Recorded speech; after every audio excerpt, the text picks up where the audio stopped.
Hello everyone, welcome to my channel. అందరూ ఎలా ఉన్నారు? ప్రతి ఒక్కరికి ఇంట్లోనే ఎంతగానో ఉపయోగపడే చాలా మంచి కొత్త యూజ్ఫుల్ టిప్స్ని అయితే ఈ వీడియో షేర్ చేయబోతున్నాను.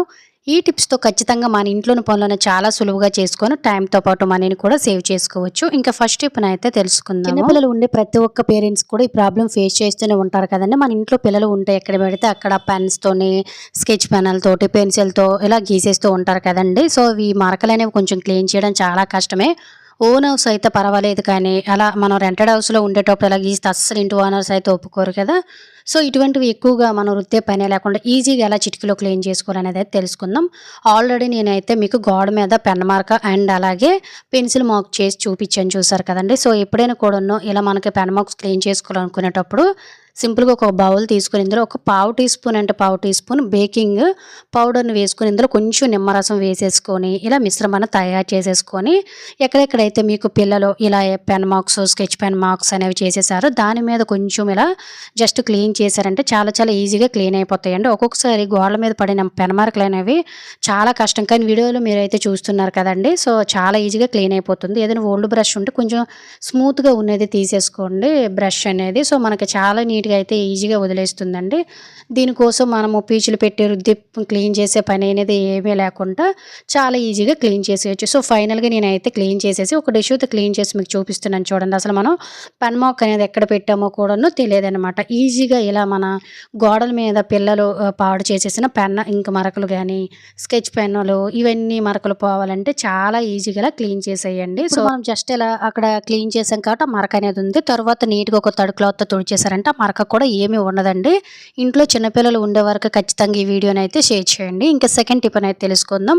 ప్రతిరోజు పూజ చేసేటప్పుడు ఈ చిట్కా చాలా బాగా యూజ్ అవుతుందండి. మనం ప్రతిరోజు దేవుడికి ఆరతి ఇచ్చే ప్లేట్ అనేది ఈ విధంగా నల్లగా అయిపోయి అసలు మనకైతే జంగులాగా కూడా పట్టేసి దీన్ని కొంచెం క్లీన్ చేయాలంటే చాలా కష్టం కదా. జస్ట్ ఇటువంటివి అయితే పర్వాలేదు, కానీ కొంతమంది రాగి పాత్రలు కూడా ఆరతిస్తూ ఉంటారు కదా, అంటే రాగి ఆరత ప్లేట్ అదైతే ఇంకా నల్లగా అయిపోతే పాడైపోతుంటాయండి. వీటిని అసలు మనం క్లీన్ చేసుకునే పనే లేకుండా ఇటువంటివి అసలు నల్లగా అయిపోకుండా ఉండాలంటే సింపుల్గా ట్రై చేయండి. ఆరత ప్లేట్లోన మనం ఇలా కొంచెం అంటే కొంచెం గోధుమ పిండిని కానీ, వర్ర పిండిని కానీ, లేదంటే మన దగ్గర విభూది అనేది ఉంటుంది కదండి, విభూది అయినా కూడాను జస్ట్ ఒక పావు టీ స్పూన్ ఇలా వీడియోలో చూపిస్తున్న విధంగా పల్చగా లేయర్లాగా ప్లేట్లోని వేసేసుకొని దీంతో మనం ప్రతిరోజు కనుక ఆరతి ఇచ్చామనుకోండి, అసలు మనం ప్లేట్ని జస్ట్ వాటర్లో కడుక్కుంటే సరిపోతుంది. దీన్ని మనం క్లీన్ చేయవలసిన అవసరం లేదు. ముఖ్యంగా మనకి నల్లగా మరకలు అనేవి పడిపోకుండా ఉంటాయండి. వెండి వస్తువులు అయితే ఇంకా చాలా అసహ్యంగా అయిపోయి పాడైపోతూ కూడా ఉంటాయి అన్నమాట. ఈ పౌడర్ని మీరు కావాలంటే 2-3 రోజులకు ఒకసారి, లేదు అనుకున్నట్లయితే వారానికి ఒక్కసారి చక్కగా తీసి క్లీన్ చేసుకుంటే సరిపోతుందండి. మొత్తం ఆరతంతా అయిపోయిన తర్వాత మీకు ఒకసారి చూపిస్తాను చూడండి. పౌడర్ తీసి అస్సలు మనం ఆరతిచ్చిన ప్లేట్ లాగే ఉండదనమాట. చాలా నీట్గా కొత్త దానిలాగే ఉంటుందండి. రెగ్యులర్గా మనం క్లీన్ చేసుకునే పని లేకుండా ఆరత ప్లేట్ అనేది నల్లగా అయిపోకుండా శ్రమ లేకుండా ఉండాలంటే కొంచెం పిండిని ఇలా వేయడం వల్ల మన శ్రమ అనేది తగ్గిపోతుంది. ముఖ్యంగా ఆర్త్ ప్లేట్స్ అనేవి పాడైపోకుండా ఎక్కువ రోజులు మన్నికి వస్తాయి. ఖచ్చితంగా ట్రై చేయండి. టిక్ చాలా బాగా యూజ్ అవుతుంది. ఇంకా మూడో టిప్ అనేది తెలుసుకుందాం. బాడీకి వాటర్ ఎంత అవసరమో అలాగే మనము ప్రతిరోజు తాగే వాటర్ బాటిల్స్ని క్లీన్ చేసుకోవడం కూడా అంతే ఇంపార్టెంట్. చాలామంది బాటిల్స్ని రెగ్యులర్గా క్లీన్ చేస్తూ ఉంటారు, కానీ లోన వైపు నుంచి క్యాప్ ఓపెన్ చేసరికి ఏదో రకమైన బ్యాడ్ స్మెల్ అనేది వచ్చేసి చాలా ఇబ్బంది పడిపోతూ ఉంటారండి. లోన వైపు మనకి జంగు అనేది పట్టేస్తుంది, దానివల్ల మనకు స్మెల్ అనేది వచ్చేస్తుంది. కొంతమంది అయితే సర్ఫ్, వేవ్ లిక్విడ్ అని ఇలా ఏవి పడితే వేసి క్లీన్ చేసేస్తూ ఉంటారు. అందులో కెమికల్స్ ఉంటాయి కాబట్టి సో రెగ్యులర్గా మనం వాటర్ తాగే బాటిల్స్ని ఇప్పుడు అలా క్లీన్ చేయకూడదండి. అసలు స్మెల్ రాకుండా ఈజీగా లోన వైపు బ్యాక్టీరియా, బ్యాడ్ స్మెల్ రాకుండా ఉండాలంటే సింపుల్గా ఇలా క్లీన్ చేసుకుంటే సరిపోతుంది. రాళ్ళ ఉప్పుని ఒక 1/2 టీ స్పూన్ నుంచి 1 టీ స్పూన్ వేసుకుని ఇందులో కొంచెం నిమ్మరసం వేసుకోండి. వీలుంటే వేడి నీళ్ళని వేసుకోండి, లేదు అనుకున్నట్లయితే నార్మల్గా ఒక గ్లాసుడు వాటర్ పోసేసుకొని చక్కగా రెగ్యులర్గా పిల్లలకి మనము స్కూల్కి బాటిల్లోని వాటర్ పెట్టేటప్పుడు మార్నింగ్ నుంచి ఈవినింగ్ వరకు ఆ వాటర్ అనేది ట్రావెల్ అవుతుంది కాబట్టి స్మెల్ రాకుండా ఎటువంటి హెల్త్ ఇష్యూస్ అనేవి రాకుండా నీట్గా ఇలా క్లీన్ చేసామనుకోండి, రాళ్ళ ఉప్పు వల్ల చుట్టూ ఉండే జంగు లాంటిది, తుప్పు లాంటిది ఏదైనా క్లీన్ అయిపోతుంది. లెమన్ వల్ల బ్యాక్టీరియా ఏదైనా పోతుంది అండ్ అలాగే ఫ్రెష్నెస్ స్మెల్ కూడా వస్తుంది అనమాట. తర్వాత ఈ వాటర్ని పారబోసి 2-3 సార్లు నార్మల్ వాటర్ తోటి క్లీన్ చేసేయండి. మీరు కావాలి అనుకున్నట్లయితే బయట అయితే సోప్ పెట్టుకోండి, కానీ లోన వైపు ఎప్పుడు కూడా సోప్ పెట్టకూడదు. ఇలా మీరు రెగ్యులర్‌గా క్లీన్ చేసుకోవచ్చు. లేదంటే వారానికి 2, 3 సార్లైనా ఇలా క్లీన్ చేసుకొని చూడండి. రెగ్యులర్‌గా తాగే వాటర్ బాటిల్స్ నుంచి ఎటువంటి స్మెల్ అనేది రాకుండా, హెల్త్ ఇష్యూస్ అనేవి రాకుండా చాలా శుభ్రంగా ఉంటాయండి. బాటిల్స్ అనేవి క్లీన్ చేసేసిన తర్వాత నైట్ టైమ్ మనం బాటిల్స్ అనేవి వాడం కదా! అటువంటప్పుడు ఎయిర్ అనేది లోనకి వెళ్ళేటట్టుగా ఇటువంటి ఏవైనా గరిటెలు గానీ, స్టిక్స్ గానీ మీ దగ్గర అవైలబుల్‌గానే ఉంటాయి కదండీ! వాటిని ఇలా పెట్టేసి ఇలా నిలబెట్టేసామనుకోండి, లోనకి మనకి గ్యాప్ అనేది 2 వైపులా ఉంటుంది కాబట్టి ఎయిర్ అనేది లోనకి వెళ్ళి బాటిల్ శుభ్రంగా నీట్‌గా ఆరిపోతుందండి. జంగు లాంటిది ఏది కూడా ఫార్మ్ అవ్వదు. సో, బాటిల్ క్యాప్ అనేది ఈజీగానే ఆరిపోతుంది. హెల్త్‌కి ఎటువంటి ఇష్యూస్ రాకుండా ఉండాలంటే వాటర్ బాటిల్స్‌ని ఇలా ఈజీగా క్లీన్ చేసుకోండి. ఇంకా 4వ టిప్ అనేది తెలుసుకుందాము. జనరల్‌గా మనం ఇంట్లో గుడ్డు వండేటప్పుడు గుడ్డు పెంకులు ఎందుకు పనికిరావని పడేస్తూ ఉంటాం గానీ, గుడ్డు పెంకుల వల్ల మనకి చాలా చాలా రీయూజ్డ్ ఐడియాస్ అయితే ఉంటాయండి. ఎందువల్లంటే గుడ్డు పెంకు అనేది మనకి చాలా హార్డ్‌గా ఉంటుంది కాబట్టి, ఇవి మన ఇంట్లోని కొన్ని ఐటెమ్స్‌ని షార్ప్ చేసుకోవడానికి చాలా బాగా యూజ్ అవుతుంది. మనం ప్రతిరోజు కిచెన్‌లోన మిక్సీ జార్‌లనేవి చట్నీలు ఆడడానికని, పౌడర్స్ అని ఇలా ప్రతీదీ కూడా గ్రైండ్ చేస్తుండేటప్పుడు కొద్ది రోజులకి ఆ బ్లేడ్స్ అనేవి షార్ప్‌నెస్ అనేవి తగ్గిపోయి ఒక్కోసారి అడుగున కూడా మనకు కొంచెం మురికి, బాక్టీరియా అనేది చేరిపోయి అది మనం ప్రాపర్‌గా అయితే క్లీన్ చేయలేమండి లోన వరకు. ఎందువల్లంటే అంత క్లీన్ చేసేంత మనకు పేస్ అనేది ఉండదు కాబట్టి. సో, అలాంటప్పుడు ఇలా ఒక 2, 3 గుడ్డు తొక్కలనేవి అప్పుడప్పుడు నెలకొకసారి వేసామనుకోండి, గ్రైండర్ అంటే బ్లేడ్స్ అనేవి చాలా షార్ప్‌గా తయారవుతాయి. బౌల్ అంతా కూడా చాలా ప్రాపర్‌గా నీట్‌గా క్లీన్ అయిపోతుందండి.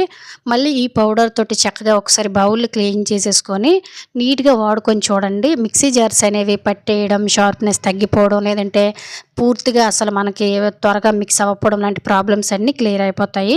మిక్సీ జార్‌లో మనం నెలకొకసారి ఇలా చేసుకున్నట్లయితే మిక్సీ జార్‌లు చాలా పర్ఫెక్ట్‌గా మనకు పనిచేస్తాయండి. అలాగే ఫ్రెండ్స్, ఇంకో చిన్న రిక్వెస్ట్, వీడియో గనుక మీకు నచ్చినట్లయితే ప్లీజ్ ఒక లైక్ చేసి ఇటువంటి యూజువల్ టిప్స్‌ని మీ ఫ్రెండ్స్ అండ్ ఫ్యామిలీకి షేర్ చేసి, ఇంకా మీరు ఎవరైనా మన ఛానల్ సబ్స్క్రైబ్ చేసుకోలేకపోతే ప్లీజ్ సబ్స్క్రైబ్ చేసుకోండి. ఖచ్చితంగా యూజ్ అవుతుందంటే ఈ చిన్న ట్రిక్‌ని ట్రై చేయండి. ఇంకా 5వ టిప్‌నైతే తెలుసుకుందాము. మనం ప్రతిరోజు కూడాను ఇంటిని 2, 3 సార్లు రెగ్యులర్‌గా క్లీన్ చేస్తూనే ఉంటాం కదండీ! సో, మనం ప్రతీది కూడా వాష్ చేస్తూనే ఉంటాం. కానీ చీపురునైతే వాష్ చేయలేం కదా! ఎందువల్లంటే పాడైపోతుందని చాలామంది అనుకుంటూ ఉంటారు. అలాంటప్పుడు మన ఇంట్లోనే ఉండే చెత్తంతా కూడా చీపురు క్లీన్ చేసేస్తుంది. చీపురు నీట్‌గానే ఉంటుందని అనుకుంటూ ఉంటాం గానీ, చీపురులో చాలా వరకు బ్యాక్టీరియా అనేది ఉండి ఒక్కొక్కసారి తడిచిపోతూ ఉంటుంది కూడాను చీపురు. అప్పుడు కూడా మనకి విపరీతమైన బ్యాక్టీరియా అనేది ఫార్మ్ అయిపోయి ఒక్కోసారి స్మెల్ కూడా వచ్చేసి చీపురు కూడా త్వరగా పాడైపోతుంది కదా! ఇంత బ్యాక్టీరియా, మురికి, డస్ట్ ఉండే చీపురుతోటే మనం ప్రతిరోజు కూడా కిందన తుడుస్తూ ఉంటామండి. సో, చీపురుని కూడాను మనం అప్పుడప్పుడు ఇలా క్లీన్ చేసుకున్నట్లయితే చీపురు మీద ఎటువంటి డస్ట్ పార్టికల్స్ అనేవి ఏమీ ఉండవు. ఎప్పుడైనా చీపుని క్లీన్ చేయాలనుకునేటప్పుడు సింపుల్‌గా ఇలా ఒక పావు టీ స్పూన్ బేకింగ్ సోడాని తీసుకొని, ఇందులోను ఒక 2, 3 చిటికెల వరకు కూడా పసుపునైతే వేసేసుకోండి. పసుపు అనేది మనకి యాంటీబయాటిక్ కాబట్టి బ్యాక్టీరియా ఏదున్నా కూడాను మనకేంటంటే తొలగిస్తుందనమాట. సో, కొంచెం మిశ్రమాన్ని ఇలా తయారు చేసుకోండి. మీకు వీలుందంటే చీపుని చక్కగా వాష్ చేసుకోండి అప్పుడప్పుడు కూడా. లేదు చీపుని మేము వాష్ చేయడం మాకు ఇష్టం ఉండదు అనుకున్నట్లయితే ఇలా కొంచెం మిశ్రమాన్ని తయారు చేసుకొని చీపురు మొత్తం కూడా వీడియోలో చూపిస్తున్న విధంగా విడదీసి పాయల్లోన ఈ పౌడర్‌ని కొంచెం అంటే కొంచెం జల్లేసుకొని చక్కగా చేత్తోటి ఈ విధంగా తులిపేసామంటే లోన వైపు ఉండే ఏదైనా బ్యాక్టీరియా గానీ, ఏవైనా కూడా ఒక్కోసారి చీమలు, చిన్న చిన్న పురుగులు లాంటివి కూడా ఇందులో ఉంటూ ఉంటాయండి. ఎప్పుడైనా అబ్జర్వ్ చేయండి. సో, ఇవన్నీ కూడా నీట్‌గా క్లియర్ అయిపోతాయి. చీపుర్లోని ఎటువంటి డస్ట్ పార్టికల్స్ కూడా ఉండవన్నమాట. చేత్తోటి వీడియోలో చూపిస్తున్న విధంగా జస్ట్ కొంచెం ఇలా ఒక్కసారి మొత్తం చీపురంతా కూడా అనేసుకొని 4, 5 సార్లు కిందకు కొట్టేసామంటే చాలా చాలా మురికనేది ఉంటుందండి. మన కంటికి కనిపించదు గానీ, ఆ తర్వాత వీలుంటే అప్పుడప్పుడు తీసుకొని వెళ్ళి ఎండలో గనక పెట్టామనుకోండి చీపురులోని ఎటువంటి బ్యాక్టీరియా ఫార్మ్ అవ్వదు. డస్ట్ పార్టికల్స్, మురికి ఇవన్నీ కూడా ఉండవు. ముఖ్యంగా స్మెల్ అనేది ఏమీ ఉండదనమాట. ప్రతిరోజు మన ఇంటిని ఎంత శుభ్రం చేసుకుంటామో మన ఇంటిని శుభ్రం చేసే చీపురును కూడాను చాలా నీట్‌గా ఇలా అప్పుడప్పుడు క్లీన్ చేసుకున్నామనుకోండి, మనం తుడుచుకునే దానికి ప్రయోజనం అనేది ఉంటుందనమాట. చీపురైతే స్మెల్ రాకుండా కూడా ఉంటుంది. చీపురైతే చూసారు కదా ఎంత శుభ్రంగా ఉందో. ఖచ్చితంగా ఈ చిన్న చిట్కానైతే ట్రై చేయండి. చాలా యూజ్‌ఫుల్‌గా ఉంటుంది. ఇటువంటి టిప్స్ కోసం please follow my page. Thank you for watching.